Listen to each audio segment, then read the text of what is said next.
Hi welcome to India's largest digital media network Suman TV. నేను మీ కీర్తి. ఈరోజు మనతో పాటు ప్రముఖ కాస్మెటాలజిస్ట్ ఏఎన్ఎం పర్ల్ బ్యూటీ నుంచి నాగలక్ష్మి గారు ఉన్నారు. నమస్తే నాగలక్ష్మి గారు. నమస్తే కీర్తి గారు. నాగలక్ష్మి గారు, లైక్ బ్యూటీ ప్రతి ఒక్కరి హక్కు అని చెప్పొచ్చు, special when it comes to women, right? So ఇవాళ రేపు ఏజ్తో సంబంధం లేకుండా ప్రతి స్కిన్ ప్రాబ్లం కూడా వచ్చేస్తుందండి. స్పెషల్లీ మనము పిగ్మెంటేషన్ ఆర్ మంగు మచ్చల గురించి మాట్లాడుకుంటుంటే అస్సలు ఏజ్తో సంబంధం లేకుండా వచ్చేస్తుంది. బికాస్ ఆఫ్ పొల్యూషన్ కావచ్చు, రకరకాల కారణాల వల్ల కావచ్చు. అయితే దానికి వన్ స్టాప్ సొల్యూషన్ ఉందంటే మాత్రం అంతకన్నా హ్యాపీ ఎవ్వరు పడరు. ఏదైనా ఒక క్రీమ్తో ఒక పని అయిపోతుంది అంటే అది ఏఆర్ఎం పర్ల్ బ్యూటీలో ఉంది, రైట్?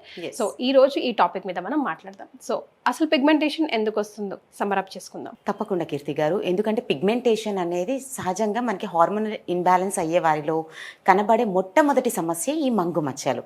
సో దీనికి మనకి మొత్తం సర్టెన్గా స్కిన్ అంతటా కూడా ఇది స్ప్రెడ్ అవ్వదు, కానీ మెలనిన్ ఎక్కువగా రిలీజ్ అయ్యే ఏరియాస్ అంటే మనకి forehead, bridge of nose, cheeks and around mouth and neck, hands పైన మనకి ఏరియాస్లో మనకి ఎక్కువగా మెలనిన్ డిపాజిట్ ఎక్కువ అయ్యేటప్పుడు, ఆ సెల్స్ అన్ని దగ్గరగా ఒక డిపాజిట్ అయ్యేటప్పుడే మనకి ఈ మంగు మచ్చల సమస్య అనేది ఏర్పడుతూ ఉంటుంది. సో దీనికంటే ఏజ్ లిమిట్ అంటే యాక్చువల్లీ లేదు.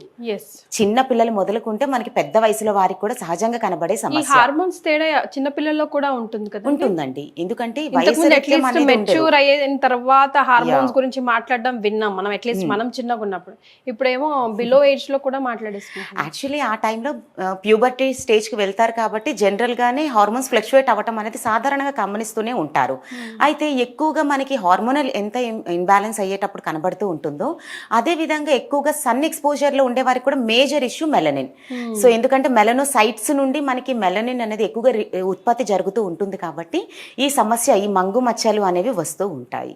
ఓకే, సో మనకి ఏఆర్ఎం పర్ల్ బ్యూటీ ప్రోడక్ట్స్లో ఎలాంటి ట్రీట్మెంట్ ఉంది? సో మీకు ది బెస్ట్ సొల్యూషన్ ఉండాలి. పిగ్మెంటేషన్ అంటే వన్స్ ఇప్పుడు రిమూవ్ అవ్వటం మాత్రమే కాకుండా ఫ్యూచర్లో కూడా రిపీట్ అవ్వకుండా ఉండాలి అంటే బెస్ట్ సొల్యూషన్ ఏఆర్ఎం ప్రోడక్ట్స్లో ఉండేటువంటి పర్ల్ పిగ్మెంటేషన్ క్రీమ్ అని ఉంటుంది.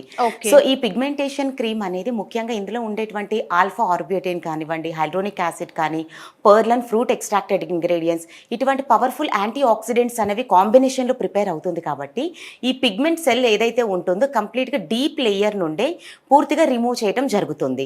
సో కంప్లీట్గా క్లియర్ అవ్వటం మాత్రమే కాకుండా కొద్దిపాటి మెయింటెనెన్స్ చేసినట్లయితే, ఈవెన్ ఇఫ్ ఇన్ కేస్ ఫ్యూచర్లో హార్మోనల్ డిస్టర్బెన్సెస్ జరిగిన, సమ్ సర్టెన్ రీజన్స్ వలన సన్కి ఎక్కువగా ఎక్స్పోజర్స్ అవుతున్నా, డస్ట్ పొల్యూషన్లకు వెళ్తూ ఉన్నా సరే, ఎలాంటి ఇన్సిడెంట్స్ ఉన్నా కూడా ఆ ప్రాబ్లమ్ స్కిన్ మీద రిపీట్ అవ్వకుండా ఉండటానికి పర్మనెంట్ సొల్యూషనే ఈ ఏఆర్ఎం ప్రోడక్ట్స్లో ఉండేటువంటి pearl pigmentation cream. Right. So Nagalakshmi గారు, హార్మోనల్ ఇంబ్యాలెన్స్ గురించి మనం మాట్లాడుతున్నప్పుడు అది సంథింగ్ ఇన్సైడ్ ద బాడీ జరుగుతుంది కదా.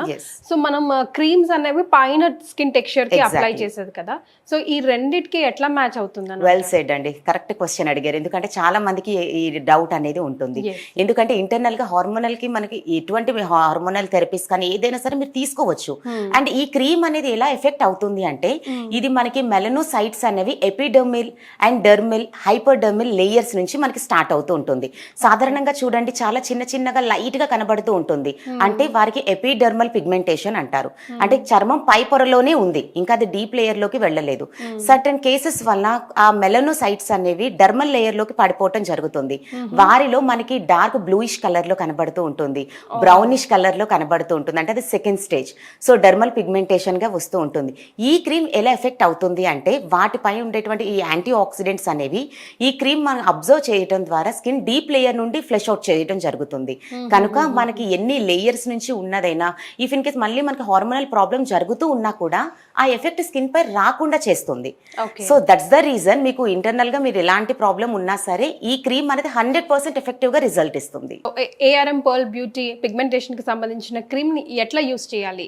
ఏ ఏజెస్ వాళ్ళు యూస్ చేయొచ్చు? సో ఇది ఏజ్ వైజ్ గా మేము సర్టెన్ 15-16 ప్లస్ నుంచి స్టార్ట్ ఎవరైనా చేయొచ్చు అండి. అంటే ఈ వీరు మాత్రమే అంటే ఈ ఏజ్ లిమిట్ వరకే వాడాలి అని లేదు. సో మనకి 50s, 60s, 70s 80s customers కూడా ఉన్నారు. Okay. సో ఎటువంటి కండిషన్ లో ఉన్న అంటే చాలా మందికి 10 years 15 years వరకు చాలా డీప్ గా అయిపోయి ఉంటుంది. వారికి కూడా వన్ స్టాప్ సొల్యూషన్ గా మేము చెప్తాము. ఎన్ని ఇయర్స్ నుంచి అయినా సరే డౌట్ లేకుండా నిరభ్యంతరంగా వాడవచ్చు. రైట్. సో ఎలా యూస్ చేయాలండి? సో ఇది జస్ట్ నైట్ మీరు పడుకునే ముందు, దీనికోసం పర్టికులర్ గా టైం ని కేటాయించాల్సిన అవసరం లేదు. జస్ట్ మనం పడుకునే ముందు రిలాక్స్ గా ఒక 1 hour బిఫోర్ కంప్లీట్ గా ఫేస్ అండ్ నెక్ అంతటా వాష్ చేసుకొని, any soft cleanser soft soaps ఏవైనా తీసుకొని ఫేస్ అండ్ నెక్ అంతటా కూడా వాష్ చేస్తారు. అండ్ దీని స్పెషాలిటీ ఏంటంటే పిగ్మెంటేషన్ ఉండే ఏరియా మాత్రమే కాకుండా all over face and neck అంతా అప్లై చేయమంటాము. సో అందుకే ఇది ట్రీట్ చేయటమే లేయర్స్ నుండి ట్రీట్ చేయాలి కాబట్టి కంప్లీట్ గా ఫేస్ అండ్ నెక్ అంతా అప్లై చేస్తారు. And then next day morning లేచిన తర్వాత యాజ్ యూజువల్ గా ఫేస్ వాష్ చేస్తారు. మీకు నైట్ అంతా సర్టెన్ టైం స్కిన్ పై క్రీమ్ ఉంటుంది కాబట్టి మనకి పవర్ఫుల్ యాంటీ ఆక్సిడెంట్స్ అనేవి పిగ్మెంట్ సెల్స్ నుండి కంప్లీట్ గా ఫ్లెష్ అవుట్ అవ్వటం అండ్ స్కిన్ స్మూత్నింగ్ రావటం, బ్లషీ లుక్ రావటం, ఈ మార్పులు అనేవి మనకి లైక్ ఒక 10-15 days నుంచి మార్పు అనేది మనం గమనిస్తూ ఉండవచ్చు. ఓకే. సో పిగ్మెంటేషన్ మార్క్స్ పోవడమే కాకుండా ఇంకా స్కిన్ ఎన్హాన్స్ అవుతుంది, గ్లోయింగ్ గా అవుతుంది అని అంటున్నారు. థ్యాంక్ యూ సో మచ్ అండి. Thank you.